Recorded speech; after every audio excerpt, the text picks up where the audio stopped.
Oi pessoal, tudo certinho aí com vocês?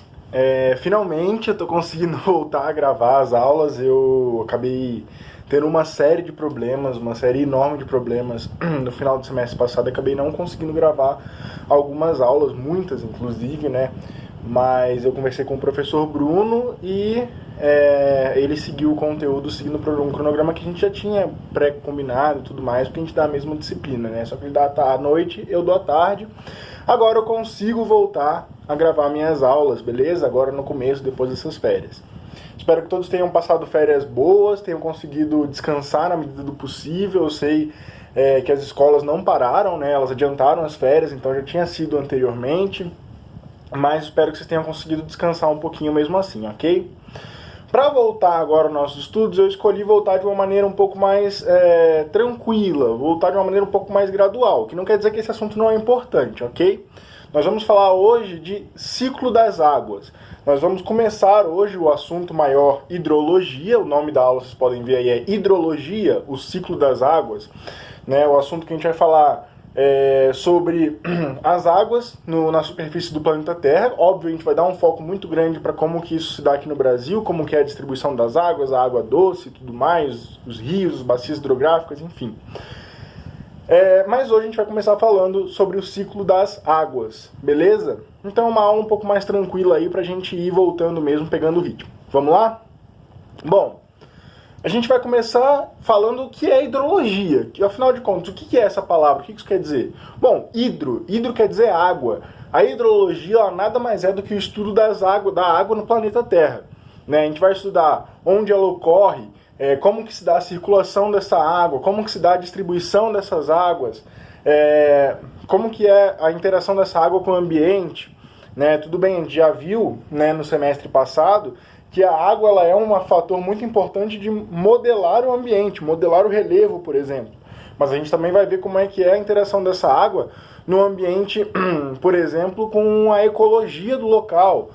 O que tem a ver a presença de mais ou de menos água com a quantidade de vida que vai ter nesse local. Perdão, pessoal. Com como vai ser distribuída a vida nesse local, com quão abundante vai ser a vida nesse local, com que tipo de vida vai ter nesse local. E aí a gente vai ver isso, tem muito a ver com a questão dos biomas que a gente vai ver mais pra frente, ok? Então a hidrologia nada mais, nada menos é do que estudar a água no planeta Terra. Estudar a água em todos os seus aspectos, como ela ocorre dentro do planeta Terra. O planeta Terra é que ele é formado majoritariamente por água. É uma coisa assim, uma peculiaridade do nosso planeta, né? Outros planetas no sistema solar podem até ter água, como é o caso de Marte, que tem um pouco de água, mas é muito pouco o Brasil aí. A Terra ela tem muita água, a maior parte da superfície terrestre é coberta por água, ok, pessoal? Então vamos lá falar um pouquinho do ciclo dessa água, como que essa água se comporta nesse planeta, como que ela ocorre e qual que é o ciclo que ela acaba apresentando no nosso planeta, ok? Vamos lá, pessoal. Gente, o ciclo das águas, ele é um dos ciclos que a gente chama de biogeoquímicos. Não se assusta com a palavra complicada, calma, vamos quebrar a palavra. Bio, por que bio? Porque é um ciclo biológico, é um ciclo que tem a ver com a vida no planeta. É um ciclo que ele é importante para a vida no planeta e mais do que ser importante, ele passa pelos seres vivos do planeta, ok? Geo, por quê? Ele ocorre em meio à geologia. O ciclo da água ele é muito importante a questão da geologia, porque se a gente tem uma área mais montanhosa, por exemplo, a gente vai ter uma água corrente, né? A gente vai ter um rio, um riacho, e vai ser de alta correnteza. Por quê? Porque a gravidade vai fazer a água descer essa montanha, né? Uma região, por exemplo, mais de planície, você pode ter ocorrência também de rios com menos correnteza, mas você pode ter ocorrência, por exemplo, de lagoas ou de lagos, que aí a água já fica mais parada, porque ela não vai ter essa questão da gravidade puxando e tudo mais. Então é um ciclo biológico que ocorre em meio à geologia e em meio também aos elementos químicos. Vocês, quando estudam química, provavelmente ouvem falar que tudo no mundo é química, certo? Tudo no mundo é química e tudo mais. Com a água não é diferente. A água é o elemento, o H2O, que a gente estuda, né? A substância mais importante à nossa vida. Mas ela é uma das substâncias importantes da nossa vida. Então é o que a gente chama de um dos ciclos biogeoquímicos. Quer ver outros exemplos de ciclos biogeoquímicos? O ciclo do nitrogênio, o ciclo do carbono, o ciclo do fósforo, o ciclo do cálcio. Todos esses são exemplos de ciclos biogeoquímicos, e alguns desses vocês vão ver ou já viram nas aulas de biologia, ok? Quando a gente vai falar de ciclo da água, a gente pode dividir em duas partes, vamos falar assim. A gente tem um pequeno ciclo da água e a gente tem os grandes ciclos da água. E a maior diferença entre esses dois ciclos é a participação justamente do fator biológico, da vida, dos seres vivos. Então vamos lá ver então, vamos lá. O pequeno ciclo das águas, ele se dá assim. Você tem ali, a imagem ela mostra bem isso. Você tem uma água que pode ser parada, pode ser corrente, mas você tem um corpo d'água, pode ser um oceano, uma lagoa, um rio, qualquer coisa. Um corpo d'água que vai ser aquecido pelo sol. Quando o sol aquece esse corpo d'água, a água vai evaporar, né? Porque a água, na presença do calor, ela evapora.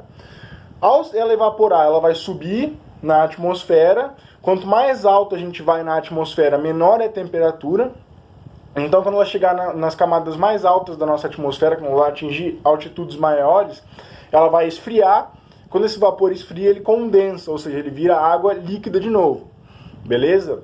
Essa água líquida ela vai se acumular no formato de nuvens, até o momento que vai precipitar, causando o que a gente chama de chuva. Precipitação nada mais é do que chuva, tá, galera? É um termo mais técnico só. Então, quando eu falo precipitar, quer dizer chover. Show? Tem outras formas de precipitação também. A neve é uma forma de precipitação, o granizo é uma forma de precipitação. Nesse caso, para ficar mais simplificado, para a gente entender mais, vamos botar que precipitação seria chuva, que é o que acontece mais no nosso país, né? Nosso país tem muito pouca neve, em alguns lugares muito específicos, e só em algumas partes do ano que cai granizo, é uma coisa meio mais rara aí, beleza? Aí você pode me perguntar, Diego, deixa eu ver se eu entendi uma coisa. Você falou que a água ela condensa na hora que ela atinge as altas altitudes, né? Quer dizer que a água que está na nuvem ela é uma água líquida, não é um vapor? E se sim, por que essa água já não cai assim que ela condensa, né? Por que ela fica lá presa na nuvem? Bom, eu quero lembrar a vocês, primeiro, sim, a água que está na nuvem é uma água em forma líquida, mas é uma água muito, muito pulverizada, ou seja, são mínimas gotículas que conseguem manter a sua sustentação nessas altitudes, mesmo líquidas, mesmo não sendo mais gasosas.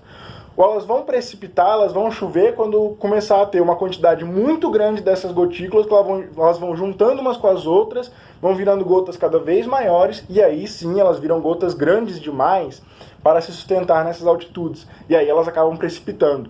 Por isso que chove. Por isso que precipita, porque as gotículas que são minúsculas, que conseguem, sendo tão pequenas, se manterem em suspensão, quando elas se juntam, quando há uma grande quantidade delas, elas acabam virando gotas maiores e acabam precipitando. Beleza? Isso é uma coisa que assim, pode parecer meio boba assim, mas gente, eu mesmo ficava pensando, tá, então se a nuvem lá não é gasosa, né, não é vapor, por que não cai assim que condensa? É por isso, beleza? O pequeno ciclo das águas, então, ele não tem a participação dos seres vivos. Ele não leva em consideração isso. É só água que evapora, condensa e precipita, chovendo. Ok? O grande ciclo das águas ele vai ter uma diferença, que é justamente a participação dos seres vivos. Ele vai contar com aquilo que a gente chama de evapotranspiração. A evapotranspiração, a gente está muito acostumado a ouvir esse termo quando a gente fala de árvores, de vegetais, que transpiram, que fazem a evaporação, né? Mas a gente também tem por meio dos seres vivos. Os seres vivos eliminam dejetos, os seres vivos urinam, defecam. Isso tudo elimina água. Essa água vai voltar, vai evaporar, vai voltar para o ciclo. Você tem aí os seres vivos que também transpiram, né? Os seres vivos suam de diferentes maneiras, mas eles também transpiram, eliminando água. Então, os seres vivos, os animais, perdão, estava falando. Então, os animais também contribuem, tá, pessoal? É óbvio que a parte verde, né, a parte dos vegetais, ela é muito importante para a evapotranspiração, mas os animais também contribuem. Os animais não são nulos nesse sentido aí. A água que a gente ingere, a gente também elimina. Então, não é assim, a gente só consome a água enquanto animais. A gente consome, mas a gente também elimina. Ok?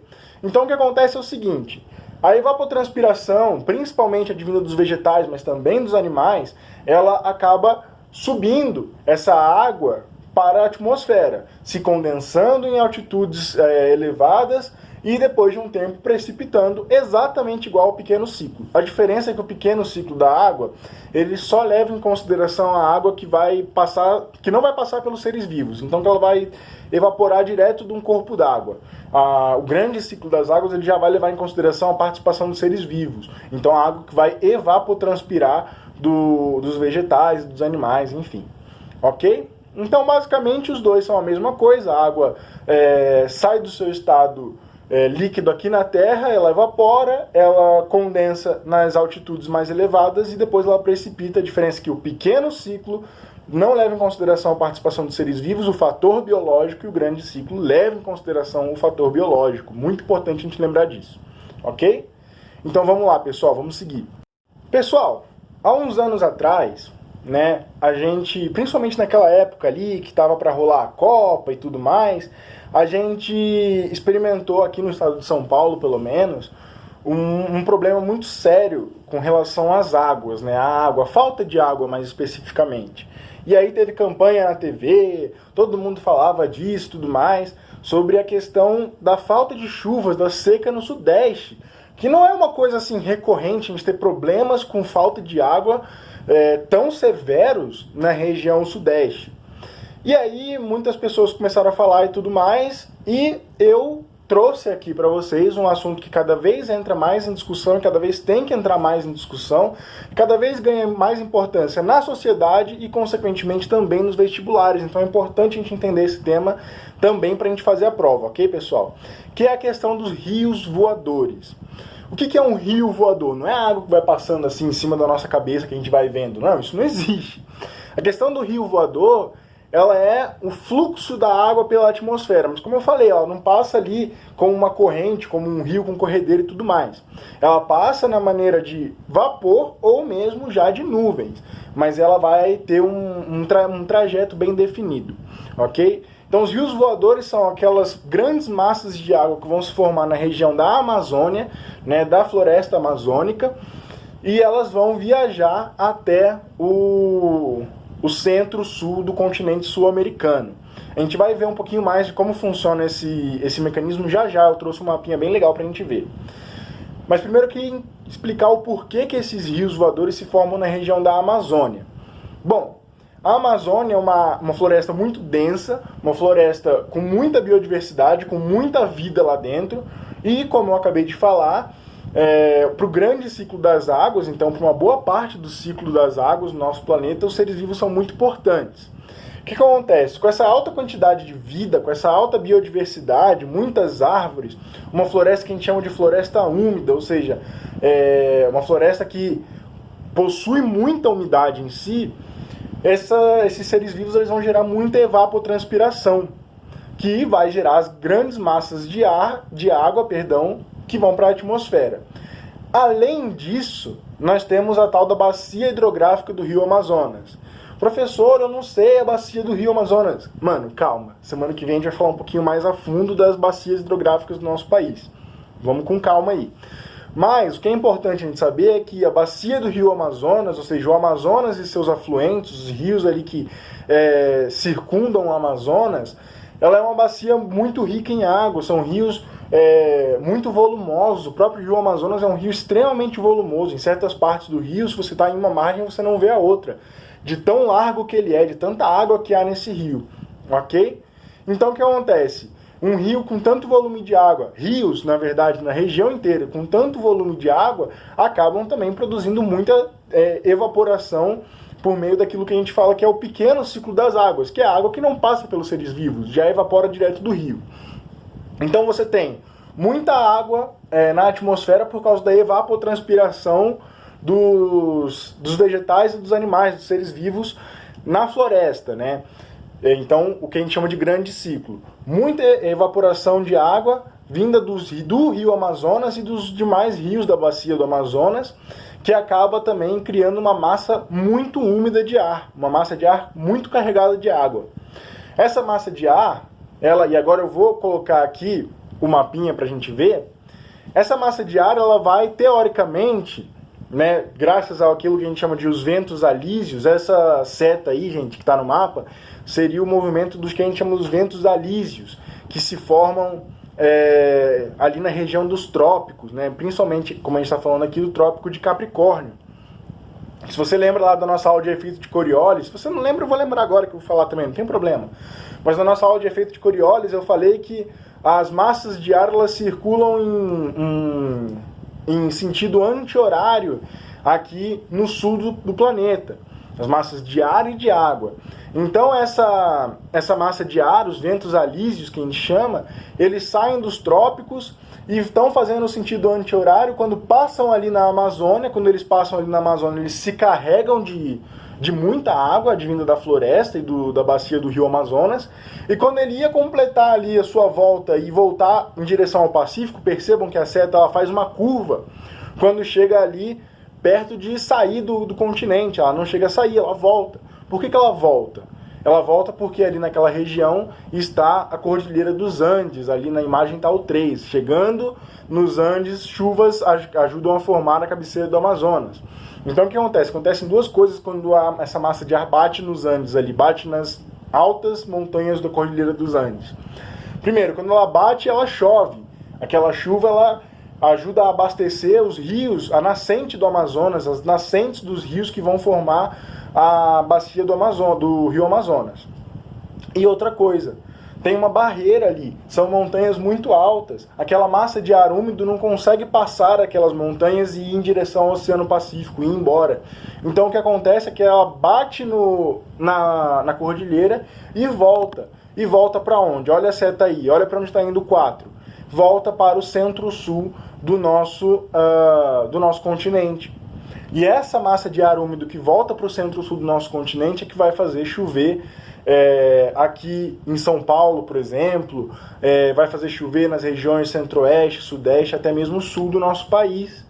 Então, esses rios voadores, que estão representados aí no mapa por essa seta, eles são muito importantes para a gente ter o regime de chuvas controlado, para ter o regime de chuvas normalizado aqui na região sudeste, na região centro-oeste, até mesmo na região sul do país.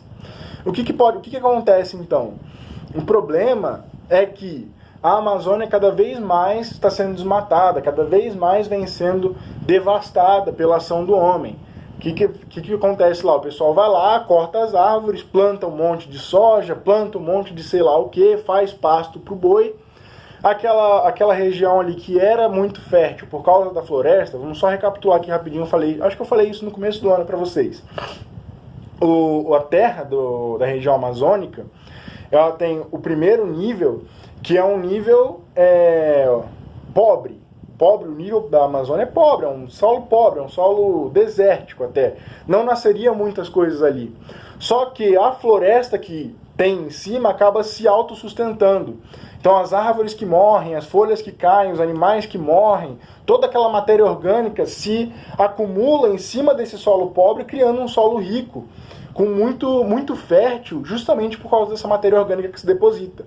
Ou seja, a floresta, as árvores da floresta, os animais da floresta morrem, viram matéria orgânica que vai alimentar novas árvores, novas formações vegetais, beleza? Então a floresta ela é autossustentada.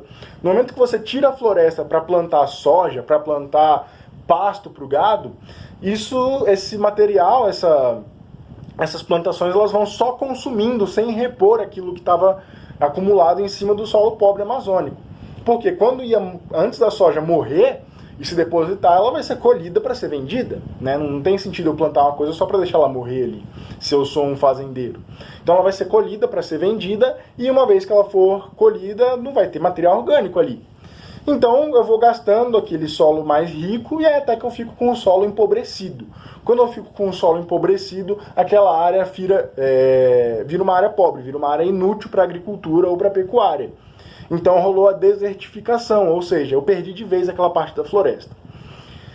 Ponto. Esse parênteses que eu abri um pouco longo aqui. Só para explicar o porquê que é tão problemático também a gente devastar a floresta amazônica, que ela não é facilmente recuperada, tá? Outra coisa, voltando aqui ao assunto dos rios voadores. Quando eu desmato a floresta, então eu tiro aquela cobertura vegetal, junto com ela eu tiro os animais que ali viviam, aquela região não vai mais produzir uma evapotranspiração, pelo menos não tão intensa como a floresta produziria. né? É óbvio que as plantações de soja, por exemplo, ainda são vegetais, então ainda vão evapotranspirar. Né? Quando a gente tem ali o pasto para o gado, a gente ainda tem ali tanto o pasto, que é vegetal, quanto o próprio gado, que vai produzir água, que vai transpirar, vai evaporar, o gado vai transpirar e evaporar aquela água, enfim. Mas é muito menos do que a floresta densa iria produzir. Então acaba que eu tenho muito menos, um ar muito menos úmido para abastecer a região centro-sul do nosso continente. Então o que acontece é, quanto menos floresta eu tenho, menos água eu tenho sendo enviada para o centro-sul do continente para fazer chover aqui. Ou seja, se a gente não parar de devastar a floresta amazônica, cada vez vai ser mais comum a gente ver a questão da seca, os problemas relacionados à falta de abastecimento de água. Cada vez a gente vai ter mais racionamentos aqui na região sul, sudeste, sul, centro-oeste do nosso país e até mesmo outras áreas da América do Sul. Beleza, pessoal? Então a Amazônia é super importante nesse sentido. Só para finalizar, a Amazônia não é o pulmão do mundo. O oxigênio que a Amazônia produz é quase que todo utilizado pela própria floresta. Os animais que vivem ali, as plantas que vivem ali, enfim. Né?